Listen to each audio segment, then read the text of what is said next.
To tell y'all is, it was a long time ago when a Democrat last held this seat. Let's get a collective whoa. Yeah. But what are we going to do with this information? What does this mean? This means that for us to win and take back Texas, we're going to have to try all sorts of new things and build community. Are you ready to do that, Austin? Are you ready to win, Austin? Beautiful. Now, that's exactly why you have this QR code in front of you. Raise it up if you have it. Let's see it. Oh, we put it away? Yeah, that's totally okay. Mine's crumpled up too. Alrighty, but we also have some volunteers who have these QR codes. If you are a REACH volunteer, put your QR code up. Beautiful, we have some all around. Let's give it up for our volunteers in the yellow vests. Love it. So, what is this QR code for?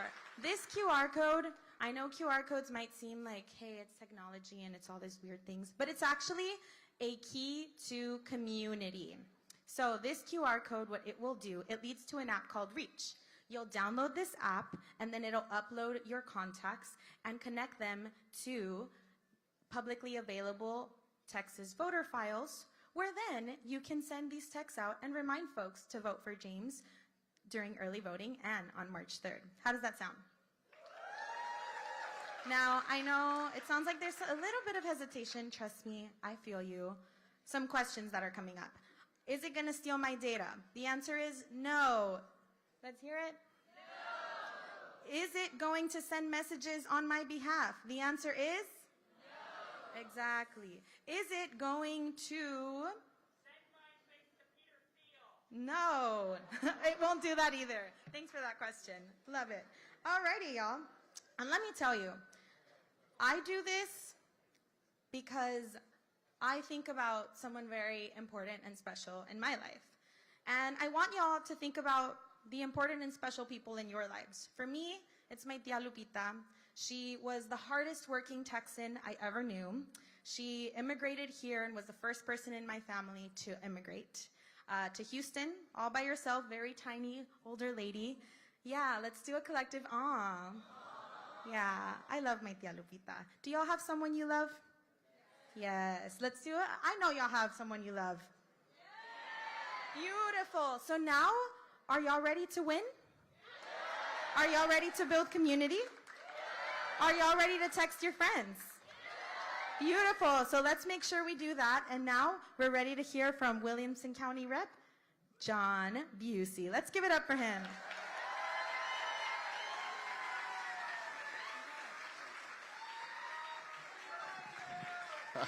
How's it going, Austin, Texas? I want to first say, I saw in the crowd earlier, I don't know if she's still here, but the next Lieutenant Governor, our good friend and colleague, Vicki Goodwin, was here with us tonight. I'm sure everybody knows who's standing next to me. This is the great State Representative Cheryl Cole, who's here with us tonight. And in just a minute, we're going to hear from the next governor and the next senator from the state of Texas. I'm so excited to be able to be here with all of you. Happy first day of early voting. Who's ready to march to the polls and vote for a better Texas? Who's ready to tell John Cornyn and Ken Paxton and Greg Abbott it's time for your ass to go?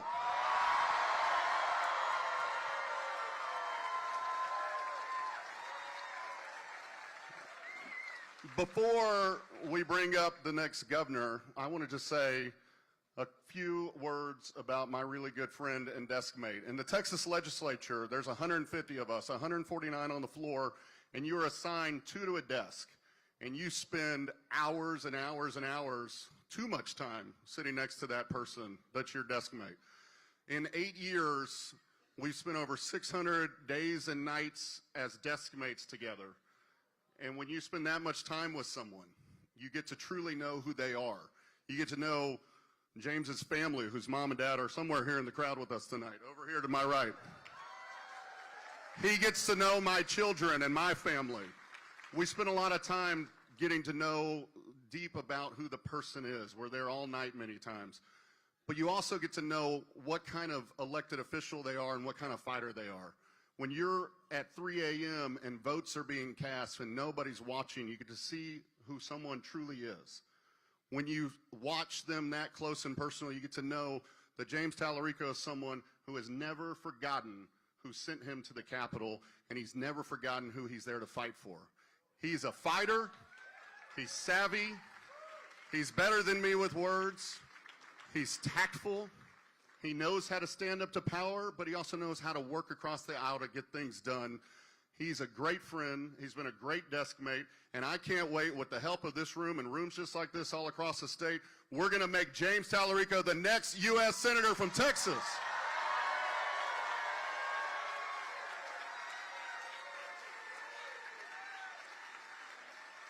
And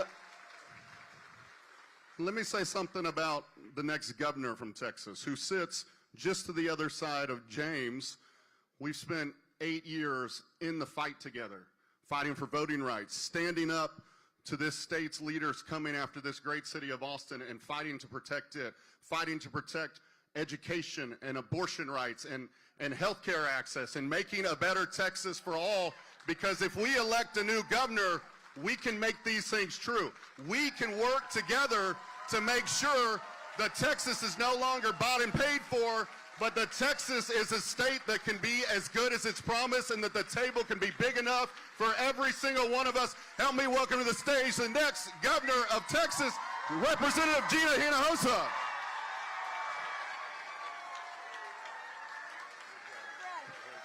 job. All right.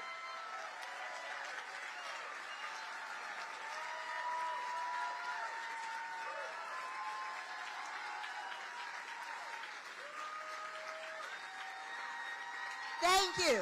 Thank you. Well, I am Gina Hinojosa, and I am running to be the next governor of Texas. But what you should know about me is that I never meant to run for any office. In fact, before I married my husband 26 years ago, I made him promise. Yes, let's clap for 26 years of marriage. I made my husband John promise to never run for office himself. Isn't that right, Mark Struma? Where are you? Mark was in my wedding. But here's what happened. My son, Mateo, was in kindergarten, and his school was about to be shut down. And as a mad mom, I felt compelled to do everything I could, and I ran for the school board, and I won, and we saved our neighborhood schools from being shut down.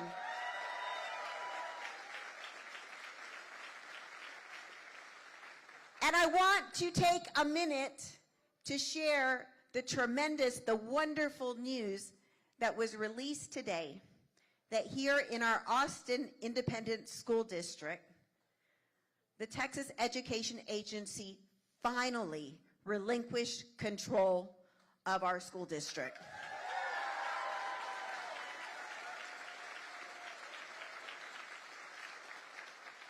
That was due to a lot of hard work by AISD teachers, school board members, administration, lots of parents. Let's take a minute and give it up for their hard work. They had to walk a tightrope to make this happen. And now our schools are again free and independent. With the exception of the banned books and the muzzle teachers and the Christian nationalism that is indoctrinated within our schools, yes, let's boo that. Our schools are free.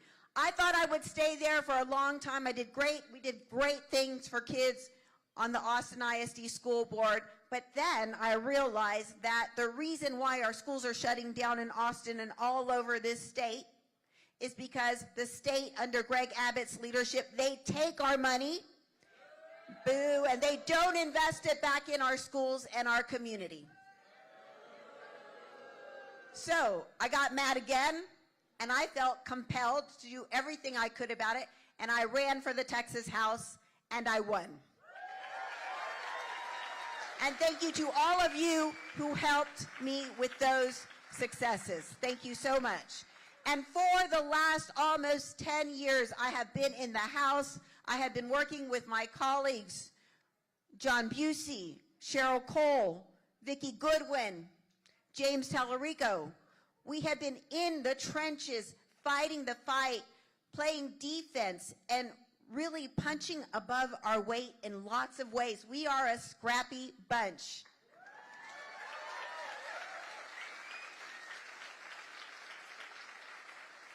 In 2019, we won historic investment in our neighborhood schools. In 2021, we saved voting rights and free and fair elections by breaking quorum to protect your right to vote and your voice.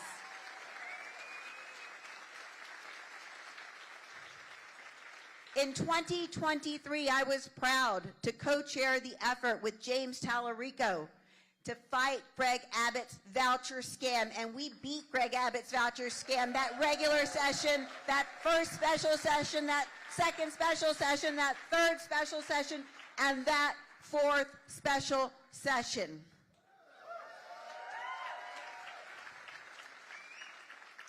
And you should know I got elected with Donald Trump. It has been a hard fight over these too many years. And while we have played defense so well, we are a strong defense, we have lost a lot. Just this year, we lost the fight against vouchers because Greg Abbott, when he lost in 2023, he got mad and he went in, he put in $1 million against each of those Republicans who voted with us in defense of our neighborhood public schools and who voted against the voucher scam. And also, just this last year, they redistricted the congressional seats to gain 5 more Republican seats in Congress. Again, we fought hard. We punched to get above our weight. We went to California. Gavin Newsom, they did their thing all over this state. Democrats were inspired by our fight and did what they could to protect their people within their own states. Don't forget Virginia, too. And Virginia, yes, big wins there. Big wins all over this country, in fact. And so while our defense has been important, we've lost too much and we have no more to give. And that's why I made the decision that I was going to go on the offense. And that's why I'm running to be the governor of Texas.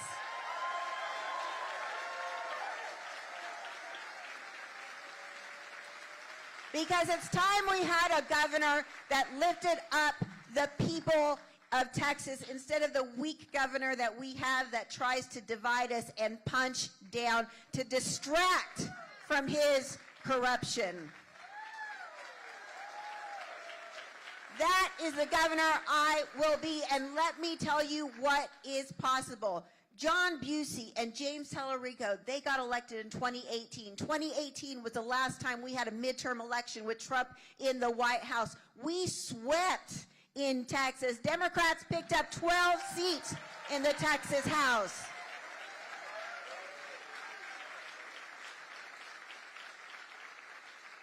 Because the timing was right. Let me tell you, that night, we were watching election returns. That night, that election night, and I remember one of my colleagues saying, wait, is that the one with the blue hair who won? And it was the one with the blue hair who won. But that is what we're about to have in 2026. The timing is right again. The midterm election with Trump in office, and we are seeing it happen all over this state. We saw it happen. We saw it happen just last week, 2 weeks ago in Leander, where they flipped the mayor's seat. We saw it happen We saw it happen inside there where they picked up 3 school board seats against big money book banners. And by the way, that new school board that got elected, they put the books back into the library.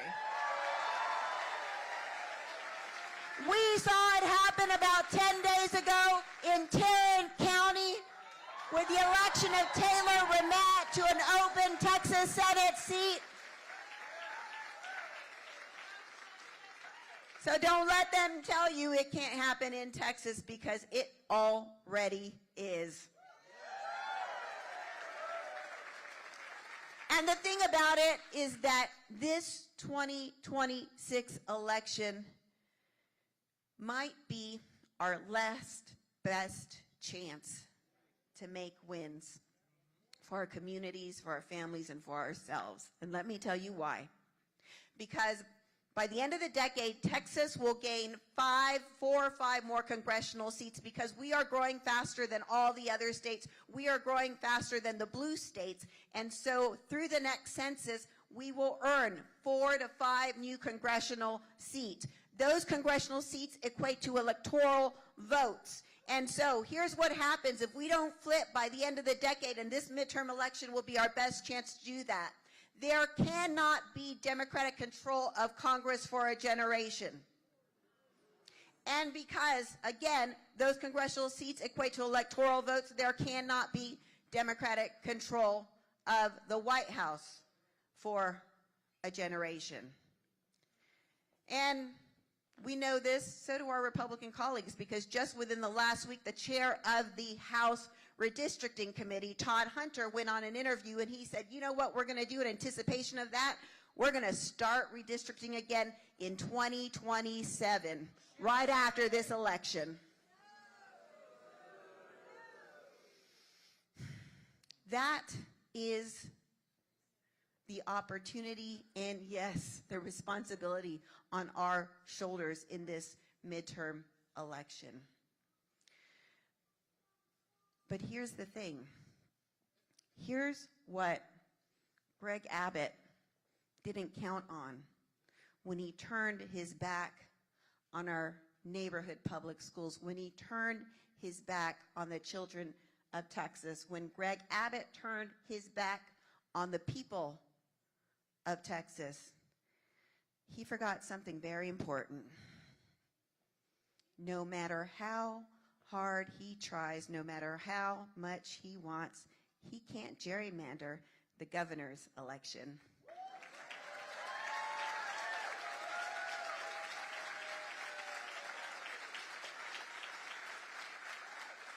And that's why, when I'm governor, I'll veto their rigged maps.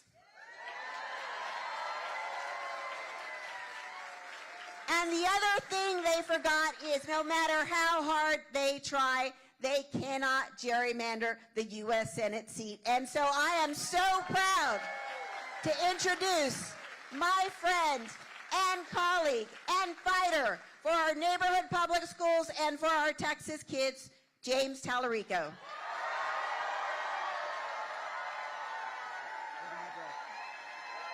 Thank you. Thank y'all. Thank y'all.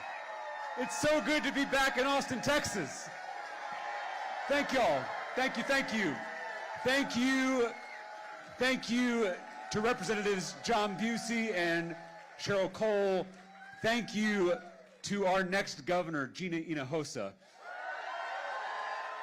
Thank you to the volunteers in the vests who made this event possible. Thank you to all of you for showing up here on very short notice.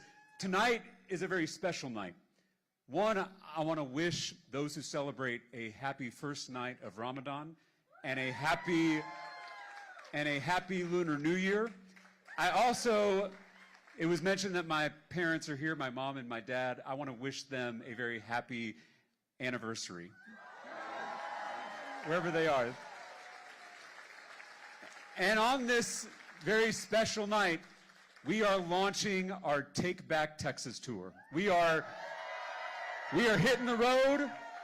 We're hitting the road. We're going everywhere. We're talking to everyone. We're not writing off any voter. We're not writing off any community, because that is how we're going to win this state in November. And And the 24 hours before this tour launch has been something else. Last night, I filmed an interview with Stephen Colbert on The Late Show. And as you probably know by now, Trump's FCC colluded with corporate media executives at CBS to keep that interview off the air. But I think it's safe to say that their plan backfired. I think Donald Trump and his billionaire friends know that we're about to take back Texas. And these are the same people who ran against cancel culture. And now they're trying to control what we watch, what we say, what we read. And this is the most dangerous kind of cancel culture, the kind that comes from the top. They went after The View after I went on there. They went after Jimmy Kimmel for telling a joke they didn't like. They went after Stephen Colbert for telling the truth about Paramount's bribe to Donald Trump. Corporate media executives are selling out the First Amendment to curry favor with corrupt politicians.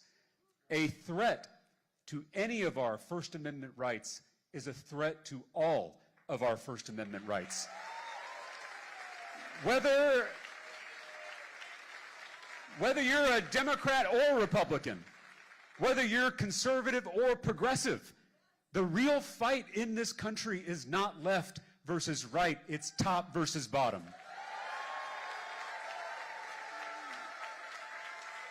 We launched this grassroots campaign for the U.S. Senate 5 months ago in my hometown of Round Rock, Texas. And since then, hey, some love for Round Rock. And since then, we have had thousands of Texans showing up to rally with us in every corner of this state, from Beaumont to El Paso, from Amarillo to Brownsville, and everywhere in between. And I can't tell you how many people come up to me at the end of these events and whisper, "I'm not a Democrat," like it's some kind of secret. We have recruited more than 22,000 volunteers who are doing the organizing work across this state to win in November. And we have shattered grassroots fundraising records without taking a dime from corporate PACs. This is a people-powered movement to take on this broken, corrupt political system. This is truly a campaign of, by, and for the people. We are bringing people together not just to win an election, but to fundamentally change our politics.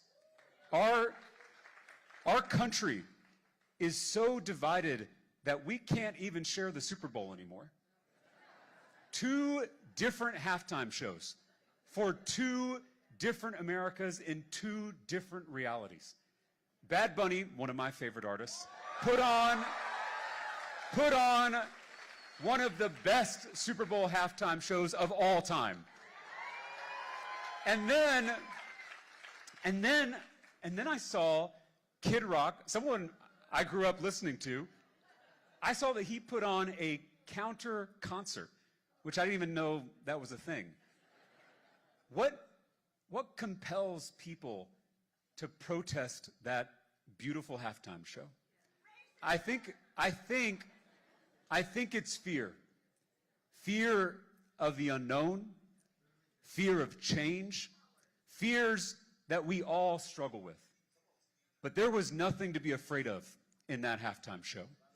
Just joy and unity and love. Because in the words of Scripture, love casts out fear. Or in the words of Bad Bunny, the only thing more powerful than hate is love. That word love is maybe the most important word in the English language.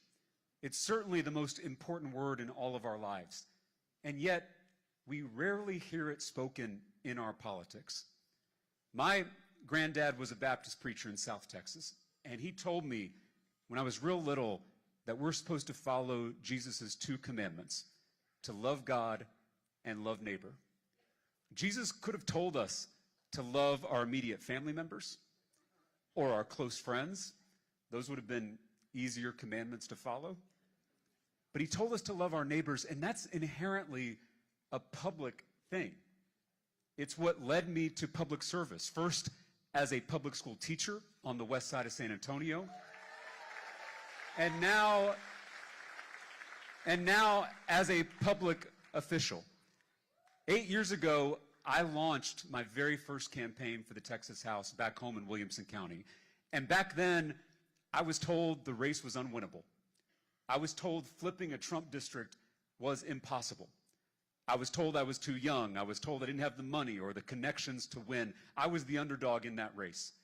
But my neighbors and I, many of whom are here in the room, we ran an aggressive, authentic, unorthodox campaign that brought people together. And on election night, we flipped that district with 51% of the vote.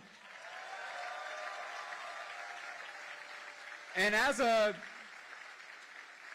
legislator, I have passed major bills to lower the cost of housing, lower the cost of childcare, lower the cost of prescription drugs, including insulin. I am trying to love my neighbors through public policy. I'm trying to make my neighbor's life a little easier and a little better. But that kind of love in our politics is getting harder and harder to find. The reason our politics sucks right now, it's not any one politician. It is the system itself. Think about who was sitting behind the President of the United States on Inauguration Day. Think about who owns the 24-hour corporate media that treats news as entertainment. Think about who owns the social media algorithms that keep us angry and divided. A handful of billionaires have redesigned our politics for their own profit. Us versus them, trolling, owning, name-calling, winning at all costs. It's professional wrestling. And I like professional wrestling, but not in my politics. We all keep watching, we all keep scrolling, we all keep fighting, and they keep getting rich off of it. They divide us by party, by race, by gender, by religion, so we don't notice that they are picking our pockets, that they are closing our public schools, they are gutting our health care. They're raising taxes on all of us while they cut taxes for themselves. They have literally transformed how we talk to one another, how we learn about the world. It's the reason you and your MAGA uncle, who you used to get along with just fine, you both now live in completely separate realities. Politics shouldn't feel this way. Politics is just another word for how we treat our neighbors, and we should treat each other a lot better than this. We can transform this broken, corrupt political system. They may have the money, but we have the majority. But it will require us coming together across all these manufactured divisions. Fight the system, not your neighbor. There is something deeply broken in America. Our political system is broken. Our economic system is broken. Even our relationships with each other feel broken. And that's because the most powerful people in the world want it that way. I mentioned that my faith teaches me to love my neighbor as myself. Not just my neighbor who looks like me. Not just my neighbor who prays like me. Not just my neighbor who votes like me. I am called to love all of my neighbors the way I love myself. And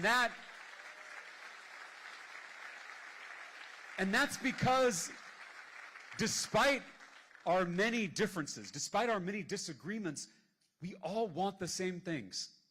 A safe neighborhood, a good job with good benefits, a high-quality, well-funded public school, and the ability to see a doctor when we need one. I am so tired of being pitted against my neighbor. I am so tired of being told to hate my neighbor. It's been more than 10 years of this kind of politics. Politics as blood sport. Politics as total war. It tears families apart, it ends friendships, and it leaves us all feeling terrible all the time. As I travel this state, I get the sense that across the political spectrum, there is a deep hunger for a different kind of politics. Not a politics of hate, not a politics of fear, not a politics of division, but a politics of love. A love for the state, a love for this country, and a love for all of our neighbors. A love that can heal what's broken in America. When I was in Laredo, Texas, my mom's hometown, just a few days ago, and a man stood up and asked me a question. He said, "Isn't love too weak for this moment?" And I thanked him for asking that question because I think some of us have the same thought sometimes. I told him that in my faith, love is the strongest force in the universe. Love is not passive. Love is not neutral. Love is not weak. Love sometimes requires that we stand between the bullies and the bullied. Love sometimes requires that we look evil in the eye and not blink. Love sometimes requires that we flip over the tables of injustice. That kind of love has always been a threat to the powers that be. That kind of love is revolutionary. That kind of love is radical. That kind of love is creative. Hate is boring. Hate is predictable. Hate can't lower our energy bills. Hate can't teach a child how to read. Hate can't build a future. But what hate can't do, love can. Love can turn a student into a scholar. Love can turn an enemy into a friend. Love can turn a campaign into a movement. We will not defeat the politics of division with more division. We can't win that game. We have to change the game. This campaign is rooted in a fierce, aggressive love for this state, for this country, for our neighbors.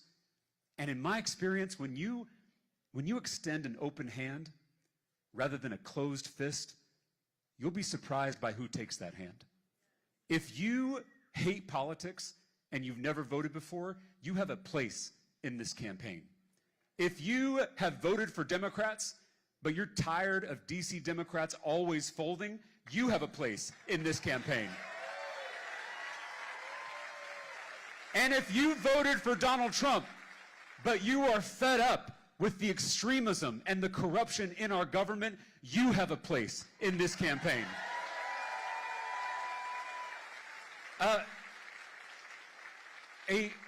A new kind of politics is possible. It's waiting to be born through all of us. And a movement that radiates that kind of love is unstoppable. And it will win. And we have a moral imperative to win.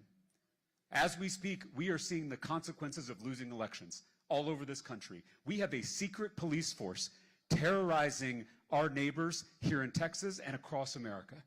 ICE shot a mother in the face. ICE kidnapped a 5-year-old boy. ICE executed a man in broad daylight on our streets before our very eyes. It is time to tear down this secret police force and replace it with an agency that is actually going to focus on public safety for all of us. It is past time. It is past time to impeach Secretary Kristi Noem. It is past time to prosecute agents who have abused their power. And when we win a Senate majority, we will haul these masked men before Congress so the world can see their faces. These masked men are waiting in school pickup lines. They are lurking in hospital waiting rooms. This is not law enforcement. This is something else. They say it's about law and order, but they're waiting outside courthouses, arresting people who are following the law and showing up for their immigration hearings. They say it's about the economy, but they're deporting the very people who keep our economy running. They say it's about illegal immigration, but now they're going after American citizens. This has never been about immigration. This has always been about control. The best way to control a population is to keep people afraid. Keep them looking over their shoulder, keep them in line. Don't draw attention to yourself. Don't criticize the state. Don't speak your mind, otherwise you'll be disappeared or even killed.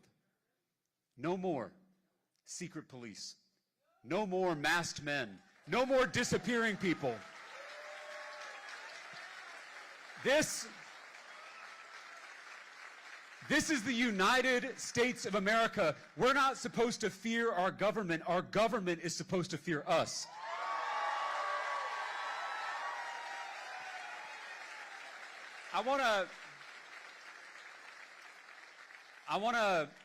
Y'all know that in addition to my public work as a public official and as a candidate for office, but you may not know that I'm currently a student in seminary, studying to become a minister like my granddad one day. So I know we've covered in this program some heavy topics, and I know things are dark right now, so I thought I would leave you with just a little bit of pastoral care. There is a lyric from a great American songwriter that I've been thinking about. John Prine wrote, "I really love America. I just don't know how to get there anymore." That's enough to break your heart. And when I'm feeling this way, there's a verse of scripture that I return to, and I hope it can be a gift to you whether you're religious or not. It's in the Gospel of Luke when Jesus says something really strange. He says, "Blessed are you who weep." And that's a strange thing to say, because how can someone who's weeping be considered blessed? In our culture, we tend to avoid grief. But I think we forget that grief can be fertile soil. Sometimes we see the world most clearly through our tears. If your heart is breaking right now, as you watch what's happening to our beloved country, it means you still have a heart. I want you to trust that. I want you to protect that, because that is what's going to get us out of all this.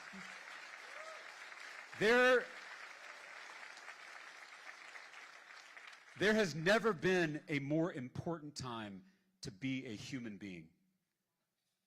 Resistance starts right here, by refusing to mirror the hate and the violence and the inhumanity that surrounds all of us. In a time of shadows, we must shine our light. The fact that all of you showed up here speaks volumes. Like many of you, I'm tempted by hopelessness. But then I look out on this crowd, and suddenly I feel a little bit of hope again. And a little bit of hope is a dangerous thing. The fact that you're all here, it means you haven't given in to hopelessness. And that means the bullies haven't won yet. Action is the antidote to despair.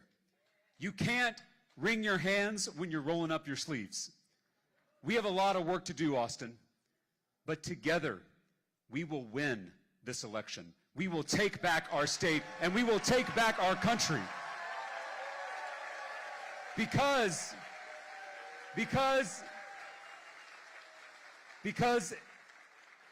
in the words of Bad Bunny, the only thing more powerful than hate is love. Thank y'all for being here. God bless you. Thank you for being in this fight. Let's go win this thing. Thank you. Who's ready for pictures? Let's give it up for James Talarico. So we will be doing pictures on the right side of the stage. Can my volunteers raise their hands? On the right side, or your left. So you can make your way to pictures over there. In the spirit of community, we will be here until every single one of y'all gets an opportunity to take a picture.